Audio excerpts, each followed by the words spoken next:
Bienvenue dans ce nouveau podcast dans lequel j'aimerais vous parler du vision board puisque c'est quelque chose qui est de plus en plus commun ces dernières années et puis je vais vous parler un petit peu du vision board 2026, moi comment j'ai construit mon vision board 2026. Alors pendant longtemps en fait j'ai créé des vision boards dans lesquels je disais je veux telle chose ou telle chose ou telle chose et quand je les avais j'étais pas forcément heureuse. Du coup j'ai changé un petit peu ma stratégie et aujourd'hui je crée plutôt on va dire un vision board qui est plus dans mon énergie, l'énergie que je veux attirer, l'énergie dans laquelle j'ai envie d'être.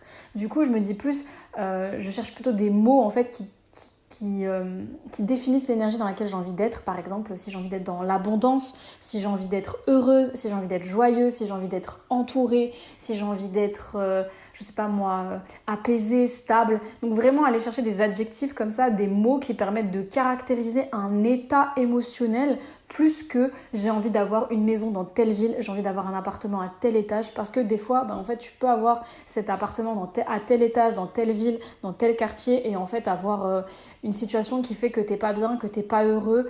Par exemple, t'as un voisin, je dis n'importe quoi, t'as un voisin qui t'embête alors que voilà, toi t'avais vraiment manifesté cet appartement dans cet endroit-là parce que waouh, c'est vraiment ton rêve et au final t'as pas pris en considération d'autres choses et c'est normal parce que c'est humain, on peut pas penser à tout. Du coup, l'idée c'est plutôt de se dire dans quel état j'ai envie d'être. Moi, j'ai envie d'être voilà dans un on va dire dans un environnement où je me sens le mieux, dans un environnement confortable, où j'ai une belle vue, où je me sens bien. Et vraiment ressentir cette énergie-là et plutôt parler donc d'un état plus que de quelque chose de très spécifique matériellement. En tout cas, ça c'est moi, mon ressenti, mon vécu et comment je vois les choses. Et du coup, comment j'ai fait mon vision board? Alors très simplement, j'ai pris une feuille, j'ai dessiné, j'ai mis les mots qui me parlaient, j'ai dessiné des symboliques autour de ça. Donc par exemple, si c'est de l'argent, on peut mettre un billet, on peut utiliser du verre, du dollar, etc. Donc vraiment, donc partir d'un état émotionnel et ensuite traduire ça avec des mots, avec des dessins, avec des couleurs, avec des paillettes, avec des perles, avec des feuilles, avec voilà, des objets qui vous parlent en fait, des objets qui sont vraiment liés à vous.